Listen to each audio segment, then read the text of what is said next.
Questions to the Prime Minister. Andrew Bridgen. Question 1, Mr. Speaker.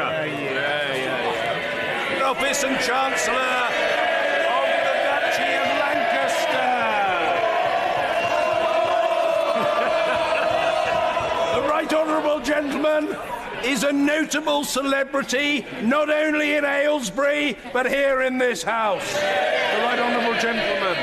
Mr. Speaker, I have been asked to reply. My right honourable friend, the Prime Minister, is in Northern Ireland, outlining this government's commitment to the people there and our plan to secure a Brexit deal that delivers on the result of the referendum. Mr. Speaker, I'm sure that the whole House will want to join me in welcoming today's announcement that the next meeting of NATO heads of state and government will take place in London in December 2019. This is fitting, as 70 years ago this year, the United Kingdom, led by those Atlanticist champions Clement Attlee and Ernie Bevin, was one of the Alliance's 12 founding members, and London was home to the first NATO headquarters.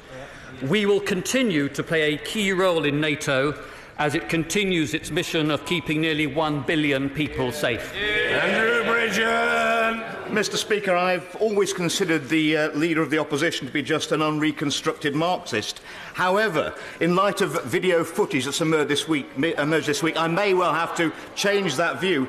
He clearly campaigned vigorously against repeated EU referendums in Ireland and declared forcefully that he did not wish to live under a European empire of the 21st century. So in this spirit of cross-party consensus, would my right honourable friend join with the Leader of the Opposition to dismiss once and for all any prospect of a second EU referendum and reaffirm that we're leaving on the 29th of March? Mr. Speaker, I can say to my honourable friend that the government's position is clear. We said to the British people in 2016 that we would accept their vote as decisive, and the duty of politicians is to implement the result of the referendum and not to suggest that the public got it wrong and I think undermine trust in democracy. The Honourable Lady is a notable celebrity, not merely in Islington but here in this House. Emily Thornberry. Thank you, Mr. Speaker. I'm so glad to renew my acquaintance with the Minister for the Cabinet Office, or as the newspapers always call him, effectively the Deputy Prime Minister. Surely the only occasion these days when the words Prime Minister and effective are used in the same sentence.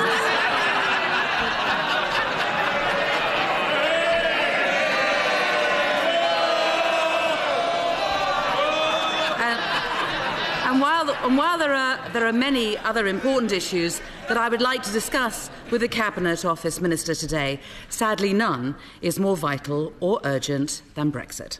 So I would like to use our time to have a sensible, grown-up discussion about what the actual plan is between now and March the 29th. And to this end, can I ask him this? If the briefing is correct that there will not be a fresh, meaningful vote on the withdrawal agreement next week, and if that's right, when will the vote take place? I think that my right honourable friend, the Prime Minister, was completely clear on this at this dispatch box last week. She said that the meaningful vote itself would be brought back as soon as possible, and if it were not possible to bring the meaningful vote back by the 13th, next Wednesday, the government would then make a statement and would then table a motion for debate the next day. Emily Thornberry. I thank the Minister for that answer, Mr. Speaker, and I take from that and from other briefings that we've heard is that the time for a fresh vote will be after the Prime Minister has secured what she called last week a significant and legally binding change to the withdrawal agreement, so that this House has something genuinely different to vote on. If that is the case, can the Minister simply clarify what will happen if we start to approach March the 29th and those significantly legally binding changes have not been achieved? Well, the Prime Minister, I think, has been announced by Number 10, is going to be in Brussels tomorrow, where she will be seeing President Juncker, President Tusk and the President of the European Parliament, Mr Tajani, to discuss the changes that she is seeking following the recent votes in this House, both to reject the deal that was on the table and to support the amendment in the name of my right honourable friend, the member for Altrincham and Sale West. I do think that the right honourable lady, does need, not just perfectly fairly to question the government, but actually to face up to the fact that if, as both she and I wish, we are to leave the EU in an orderly manner with a deal, it requires this House to vote in favour of a deal and not just declare that it doesn't want a no-deal scenario. Emily Thornberry. Again, I'd like to thank the Minister. But does the Prime Minister seriously think that she will get anything different than the responses that we've heard from the EU over recent days? Because none of them have given us any encouragement that they are willing to reopen the withdrawal agreement unless the Prime Minister is willing to reconsider the red lines on which the agreement is based. So does the Minister not agree that the sensible, cautious thing to do at this late stage is to seek a temporary extension of Article 50 so that we have time to see whether the negotiations succeed or, if they do not, to pursue a different plan?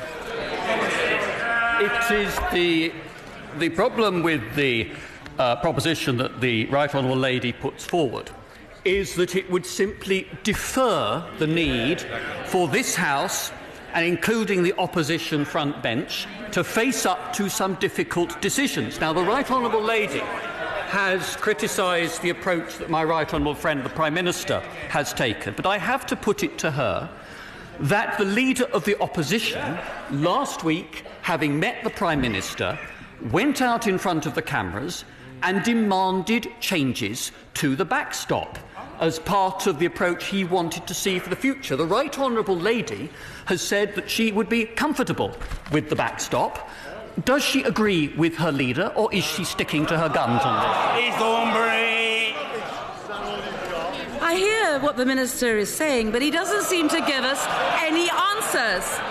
I genuinely appreciate his attempts, but I hope he will understand the concern that all of us have, not just in this House, but across the country, that we have a government treading water in the Niagara River while the current is taking us over the falls.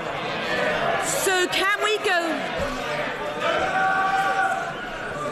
Be quiet. The whip on duty's got no useful contribution to make other than to nod and shake his head in the appropriate places. No chuntering from a sedentary position from the honourable gentleman is required or will persist. Emily Thornberry. I'm very grateful, Mr. Speaker. So can we go back to the central issue, which is this? There is no way that we can avoid a border in Ireland after Brexit without a full customs union or a permanent backstop or some new technological solution. So can the Minister tell us which of those options the government is currently working towards? Yeah. Minister. Well, the Right Honourable Lady again makes this commitment, saying that the Labour Party wants to see a permanent customs union.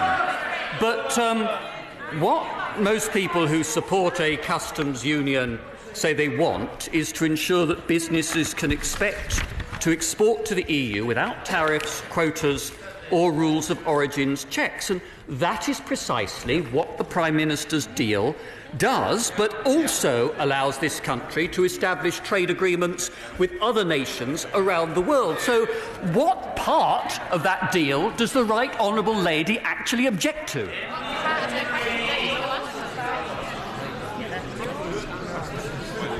If the honourable gentleman would like me to answer questions, I would be quite happy to hold a seminar for him at another stage as to what a proper Brexit ought to look like. But may I continue with my job, and perhaps he can continue with his and answer some questions. The technological solution is a non-starter. A permanent backstop will never be acceptable to the ERG or the DUP.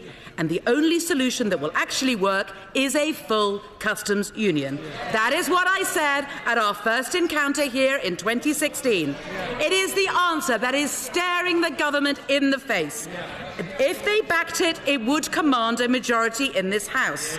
It would avoid the mayhem and the chaos of no deal. And it would protect the jobs at Nissan, Airbus and elsewhere, which are currently at grave risk. So can the Minister explain why the Prime Minister is so dead against it? Well, even if we take the Right Honourable Lady's somewhat ill-defined description of a permanent customs union, that would not address issues in respect of Northern Ireland and Ireland, in respect of either regulatory standards for industrial goods or phytosanitary checks for foodstuffs and for livestock. So even in her own terms, her answer is inadequate. Now, she may well then go on to say that she also wants to be part of a single market, and indeed the Right Honourable Lady has said that she'd be happy with the same place as Norway, but that means free movement continuing, and her party's manifesto explicitly said that free movement would stop. So is the Right Honourable Lady supporting a Norway model, or is she supporting the Labour Party's manifesto? Emily Thornberry. Flattered though I am that the Minister feels it necessary to ask me questions, I do feel that it is important to make it clear that the reason that I have asked these questions today is that the Minister for the Cabinet Office understands Europe, Northern Ireland and Brexit probably better than any of his Cabinet colleagues. So if anyone could give us answers from the government, it would be him. But the truth is there are no answers. Plan A has been resoundingly rejected by Parliament, Plan B was ruled out by the EU months ago, and the government is in danger of sleepwalking the country towards leaving with no plan and no deal at all. So, with just over 50 days to go, can I give the Minister a final opportunity to tell us whether there is a better plan than this, or for goodness sake, will they let Parliament take charge instead? Mr. Speaker, as I said earlier, the Prime Minister will be reporting back to this House next week following her discussions in Brussels and elsewhere. But I have to say to the Right Honourable Lady, the 2-year deadline, the 29th of March deadline, stems from European law and the wording of Article 50, which lays down the 2 years. The Right Honourable Lady, as I recall, voted in favour of triggering Article 50. Now, perhaps, Mr. Speaker, it was one of those votes where she was present but not involved. But I have to say to her and to her front bench that if they are worried about no deal, they have to vote for a deal, and every time they vote against a deal, the risk of no deal becomes greater. And it really is time for the opposition front bench, for once, to put the national interest first, do the right thing, and vote for a deal. Robert Halfon! Thank you, Mr. Speaker. On last Friday, the Health Secretary made a superb visit to Princess Alexandra Hospital in Harlow, meeting some inspirational staff doing outstanding work for patients. However, our hospital is crumbling. Sewage is coming into the operating theatres. Our infrastructure is failing. Will my honourable friend lobby the Treasury to ensure we get the capital funding so Harlow gets the new hospital that we desperately need? Mr. Speaker, I know that my right honourable friend, the Health Secretary, was very impressed by what he saw on his visit to Harlow. I know my right honourable friend, the member for Harlow, will remain a very ardent champion of the need for renewal of those hospital facilities. He knows that as part of the government's long-term plan for the NHS England will be making decisions about its capital investments for the future, and I'm sure that my right honourable friend will be driving his case home with them. Ian Blackford. Thank you, Mr. Speaker, and can I welcome the Minister to his place. Mr. Speaker, whilst the chaos of the UK government's shambolic Brexit negotiations have dominated the headlines. This government has snaked through a cut in pensions credit, which will see some couples up to £7,000 a year worse off. An estimated 300,000 more pensioners are now living in poverty than in 2012. Does the Minister agree that his government needs to change course and instead of robbing pensioners, start supporting them? Mr. Speaker, I think the right honourable gentleman is talking about the situation of mixed-age couples where one is over pensionable age and receiving a pension and the other is of working age. I think that what the government's done, indeed what this House voted for some years ago, is perfectly logical and in lines with the intention of the benefit system. Blackford! Well, Mr. Speaker, we certainly didn't vote for that. What we've seen from this government is it continues to put the hands into the pockets of the poorest in our society. In fact, it is the Tory government that is allowing a proposal to take free TV licences away from pensioners. It is this Conservative government that is denying women born in the 1950s their full rights to state pensions. And it is this Tory government that presides over the lowest state pension age in any developed country. Quite shameful. Pensioners' poverty is not a myth. It is a reality. Mr. Speaker, with Scottish pensioners being short-changed by the UK government, the Minister must agree that the only way to end pensioner poverty in Scotland is to put fairness back into our pension system and to give older people the dignity that they deserve in retirement. It is for pension reform to be taken by the Scottish Government in an independent Scotland where we will take our responsibilities seriously. Mr. Speaker, the right honourable gentleman's got some nerve here. He knows that it is in the power of the Scottish Government under devolution legislation to top up social security benefits if they choose to do so. He knows, Mr. Speaker. Oh dear, there's a lot of wild gesticulation and very animated expressions, and people looking at me pleadingly. It's very difficult to hear what is being said. I was trying to listen to the erudition of the Minister, but there's too much noise. Let's hear the fella. Minister. Speaker, the right honourable gentleman knows that he and his party have voted against this government's budgets, even though they have been reducing tax upon the lowest paid in every part of the United Kingdom.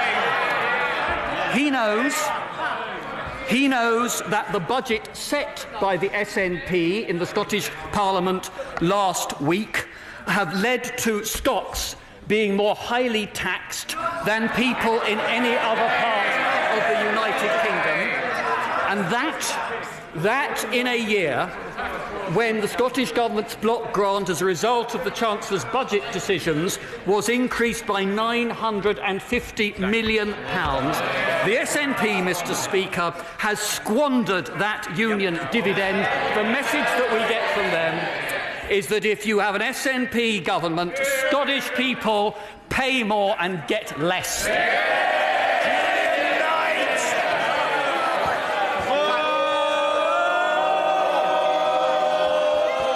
Thank you, Mr. Speaker. City of Icey in Solihull has been a cornerstone of my community for over 4 decades. So does my right honourable friend share my dismay at a council procurement process which has seen 60% of its funding wiped out overnight? And will he join me in calling on Solihull Council to do everything to ensure the survival of my brilliant local citizens' advice?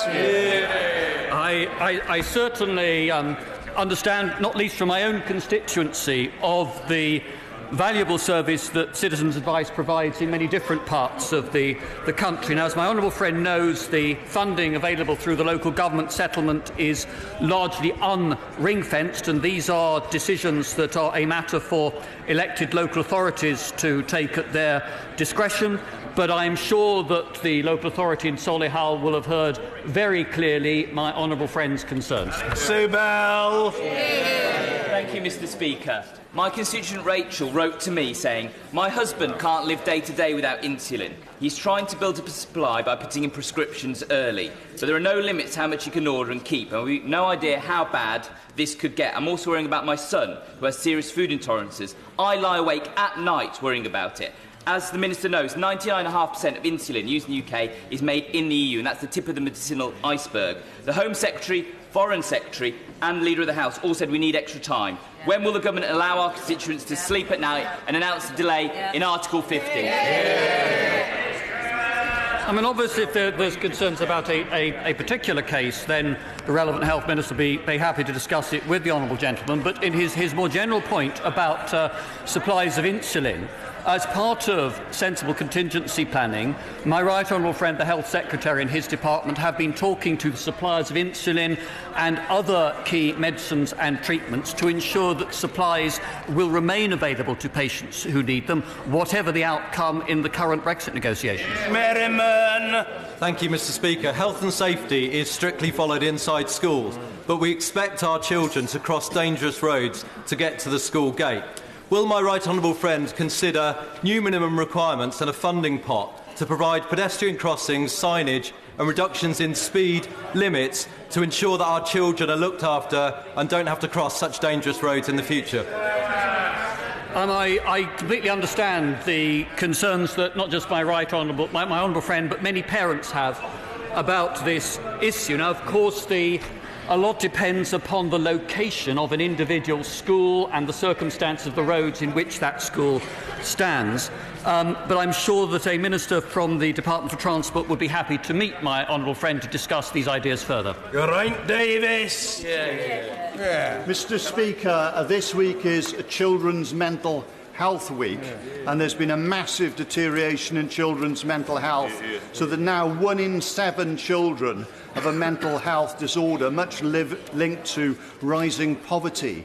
Yet there's a chronic shortage of trained psychiatrists to treat these children, and we rely on the EU for 1 in 7 trained psychiatrists and much of the primary research. So what is he going to do to avoid a further deterioration of the situation if we Brexit? And wouldn't he agree with me that parents who voted to leave didn't vote to leave their children in greater risk of mental disorder and deserve the final say to protect their future? If the honourable gentleman sought my advice, I would have provided it. He was doing extremely well, but he should have cut it off about 25 words earlier. Minister.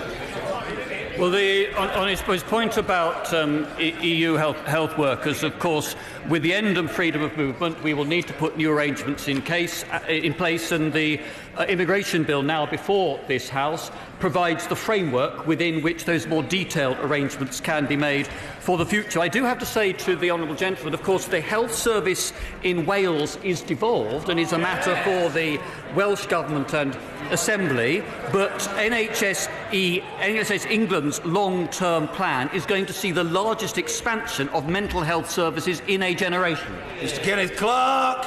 Mr. Speaker, I listened very carefully to the quiet and earnest exchange between my right honourable friend, the Chancellor of the Duchy, and the right honourable lady, the Shadow Foreign Secretary, on the subject of the arrangements for Brexit. And I have to say I formed the impression they were trying to find detailed points upon which they could disagree, and that if it was left to them, they would take about 5 minutes to agree on a proposal which would take us smoothly through March the 29th into proper negotiations. So could I ask my right honourable friend if he can arrange that on February the 14th, we finally have some indicative votes in this House so that the sensible majority can express their opinion, that we can leave smoothly and start proper negotiations based on a customs arrangement and some regulatory alignment in the transition period, and stop being so dominated by Corbynistas and the European Research Group.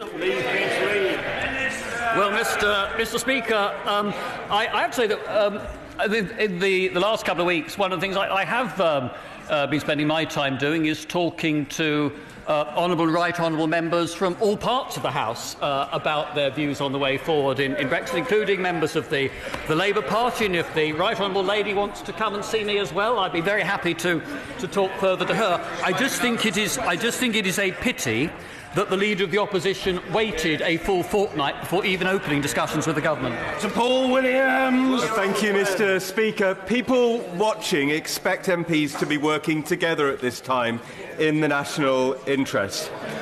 While the Prime Minister is away chasing political fixes, he knows that this Brexit crisis could be resolved right here in this House, because many members would support a deal that was then put to the public for their approval. Why, Mr. Speaker? Why won't he offer this public final say when he knows that it would break the deadlock? The honourable member's been a completely open, honourable champion of the second referendum. I respect that fact. He knows the concerns that the government has, that actually this would lead to an erosion of public trust in our political process, and that actually it would not settle the question. Because there would then be demand from whoever lost a second referendum to proceed to a third. But I have to say to the honourable member, he needs to persuade his own front bench, because I find opposition to a second referendum is quite deep in both major parties in this House. Bring hands. Speaker, I've just come from speaking at the launch of a draft EU-UK free trade agreement, which lays out 300 pages of what such an agreement would look like, and invites governments and businesses to engage. But this depends on being outside of a customs union with the EU. Could my right honourable friend, notwithstanding the exchanges earlier on this very topic, recommit himself today to our manifesto commitment to be outside of a customs union with the EU in the future relationship?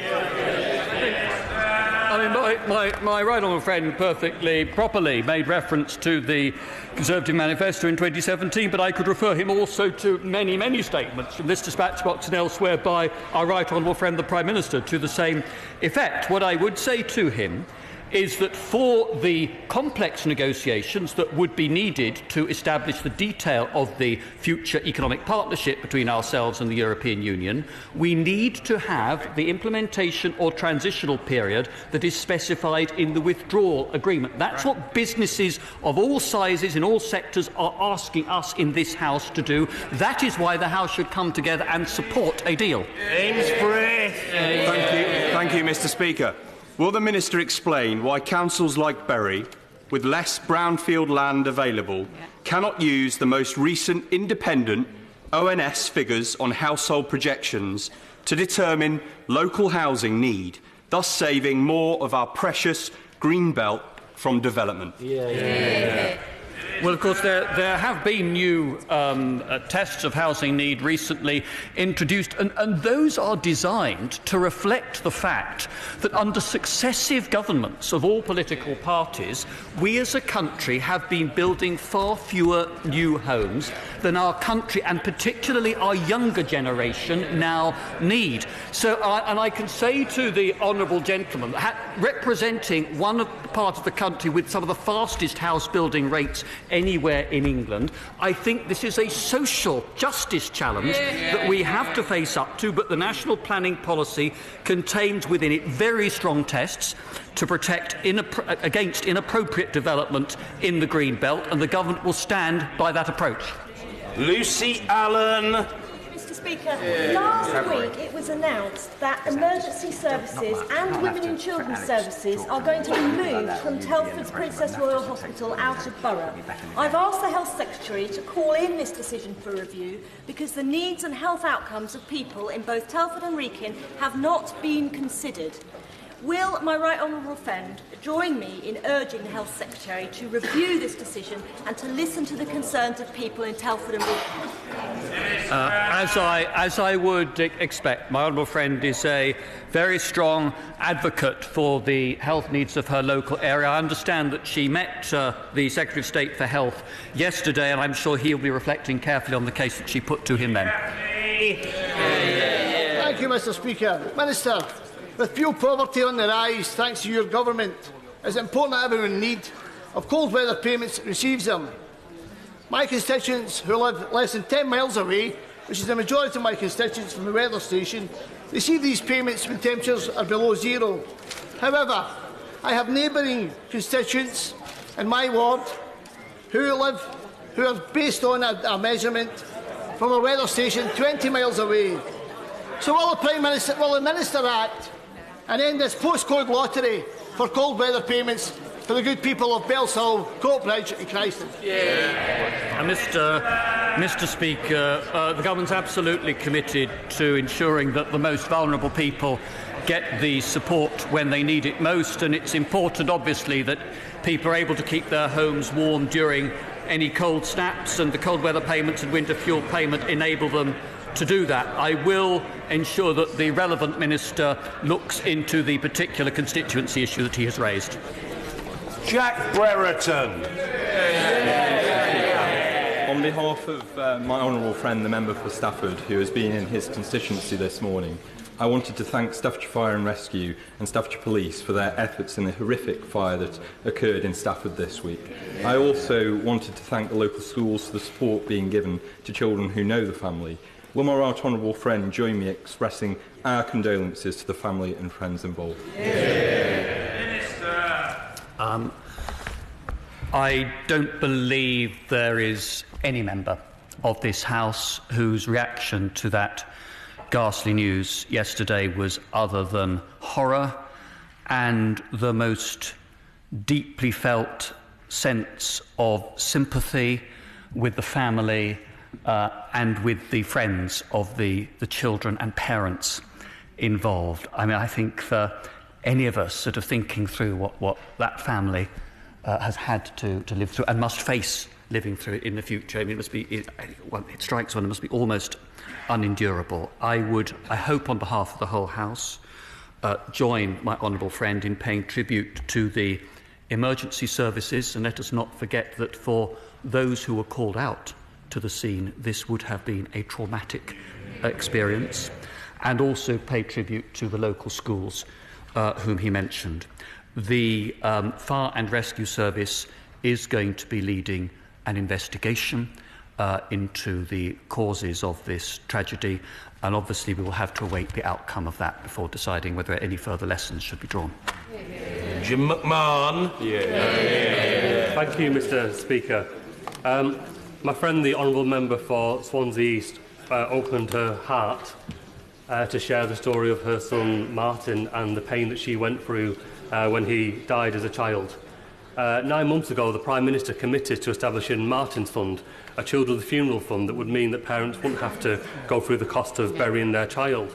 But yet 9 months on, there's been 3,000 families who have had to find the funding to bury their children because the government has not put the fund in place. So can I ask, when can we see the fund? And importantly, will the government commit to backdating the payment from the date that announcement was made?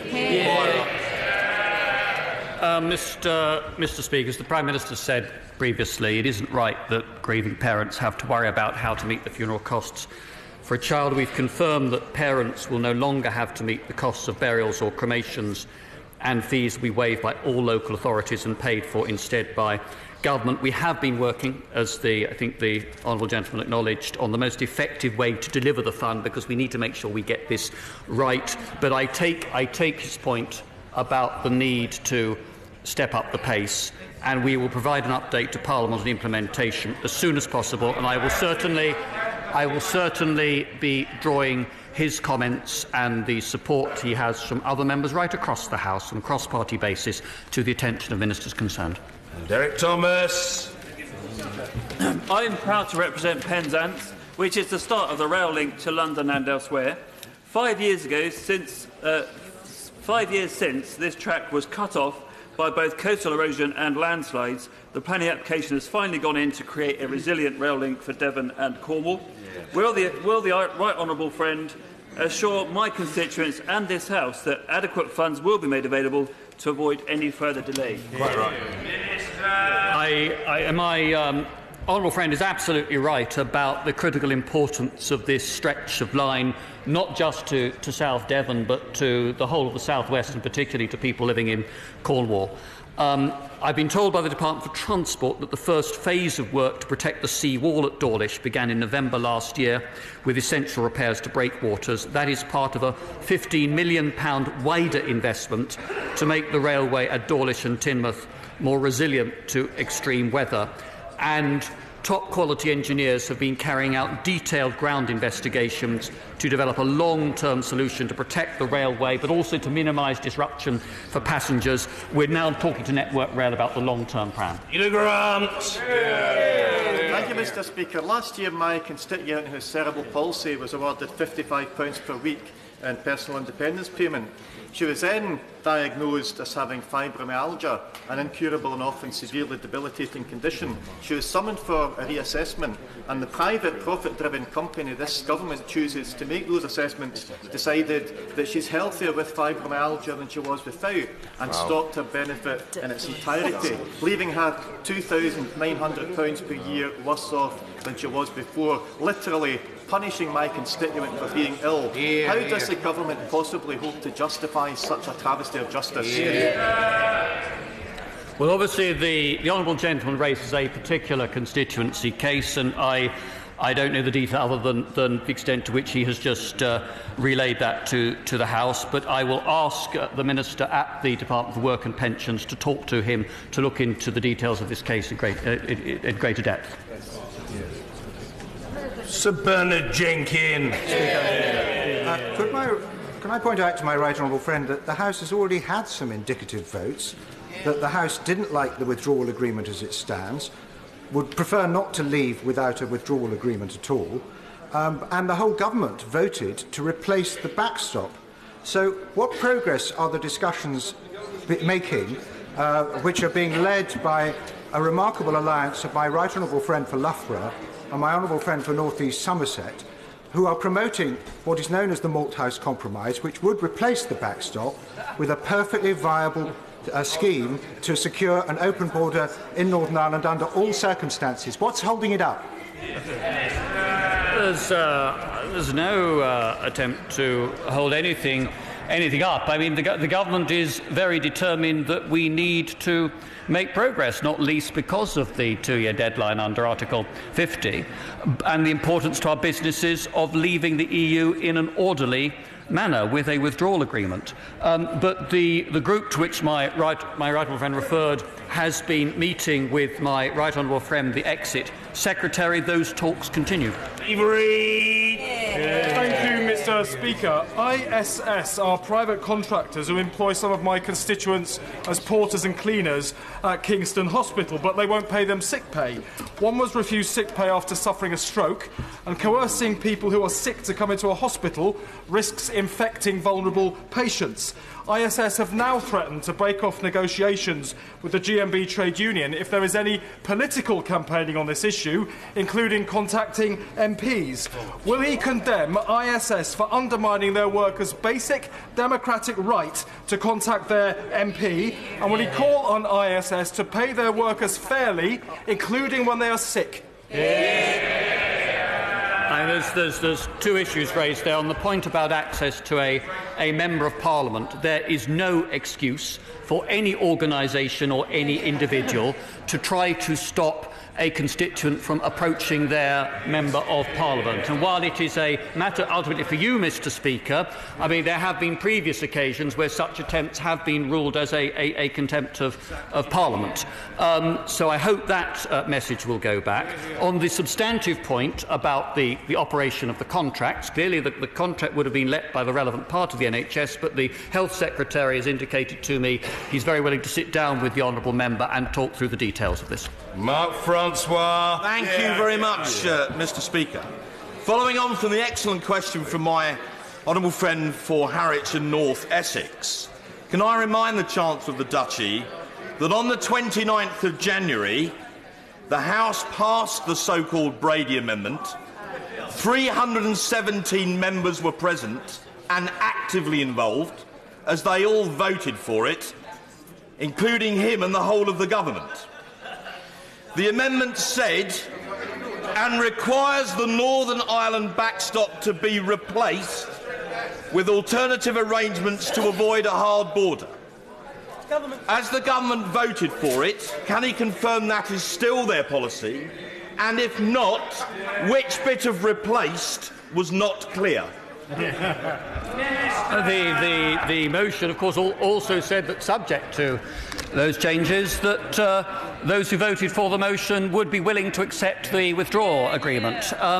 The talks are continuing with the so-called Malthouse group, but my right honourable friend, the Prime Minister, spelled out in Belfast yesterday how she intends to take forward the work following the vote for the amendment in the name of our right honourable friend, the member for Altrincham and Sale West. Leila Moran. Mr. Speaker, the premise for the Oxford to Cambridge Expressway has never been consulted on, yet this multi-billion-pound, multi-lane highway is set to carve through the landscape between Oxford, Milton Keynes and Cambridge and affects millions. Now, there is a consultation due to start on the route options later this year, but will today the Minister guarantee that there will also be a formal consultation on whether the expressway is the right thing to do at all? Mr. Speaker, the expressway is part of a strategic plan for the Oxford-Cambridge corridor, which is probably the best opportunity for economic growth, for innovation and job creation anywhere in Europe at the moment. And I say, like her, I speak as somebody who has a constituency, not just a government interest in this. There will be a public consultation on route options later this year. There will then be a public consultation on the preferred route, and communities will be able to comment on all aspects of the expressway during those consultations. Apprentice. There can be no doubt that the people of Venezuela are really suffering. 40 of them were killed in recent protests, many more detained, and many are simply voting with their feet and leaving, those that can. What more can we do as a government to help these people? And does my right honourable friend agree with me that sanctions are still a valuable tool? Well, what is happening in Venezuela is appalling. We have seen the suppression of democratic institutions and traditions, and we have seen 3 million people forced to leave their country and live as refugees. We and our EU partners have been clear that we need to put pressure on those around Maduro. We need to keep that pressure up, and we are looking at what further steps we can take to ensure peace and democracy, including through possible sanctions. It would be a help if in this House we could speak with a united voice, rather than have the Leader of the Opposition looking to Maduro's Venezuela as a role model for this country. His right honourable friend, the Prime Minister, is on record as saying that she does not want a business-as-usual relationship with Russia. Could he then explain why, in the last year, the Conservative Party has trousered £1 million in donations from individuals with strong links to the Kremlin, including a former Russian defence minister and the wife of President Putin's former finance minister? I think that while party matters are not actually a subject of government responsibility, and I can say to the honourable gentleman that all donations to the Conservative Party have been properly declared and accounted for with the Electoral Commission and accordance with the law. There are people of Russian origin who are United Kingdom citizens, who are as entitled as any other naturalised United Kingdom citizen to support and to donate to the political party of their choice. Thank you, Mr. Speaker. For parents across East Renfrewshire, the safety of their children online is an absolute priority, so I very much welcome the announcements from the government this week in relation to more steps for social media companies. But can my right honourable friend confirm that the online harms white paper remains on track to be out on time, and that whatever happens with Brexit, this work stream will be a priority for this government? Yes, and I've actually talked to the Culture Secretary this week about the need to press ahead with urgency on this task. We've heard the calls for an internet regulator and a statutory duty of care, and we're seriously considering these options, and our white paper will set out clear responsibilities on how those responsibilities should be met and what should happen if they are not. Thank you, Mr. Speaker. Falklands veteran Rory McCormick met his Russian spouse 6 years ago, and she obtained a valid Article 10 EU residence card in Ireland. Now, he, his 2 children and his wife, who is lawfully resident in the UK under the Immigration Act 2014, are being refused private tenancy in Ipswich. Does the Deputy Prime Minister believe it is morally defensible for a British citizen and his family to be made homeless in his own country simply because the Home Office guidance wrongly rules out Article 10 cards issued outside the UK as valid eligibility documents for letting agents?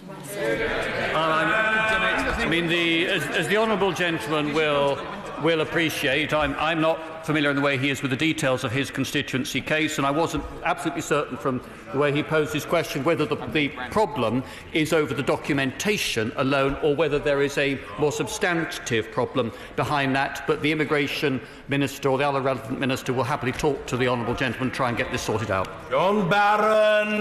Does my right honourable friend agree that Brexit provides us with the opportunity of introducing a controlled and fair immigration system that no longer discriminates against the rest of the world outside the EU, and that system should be the least bureaucratic possible?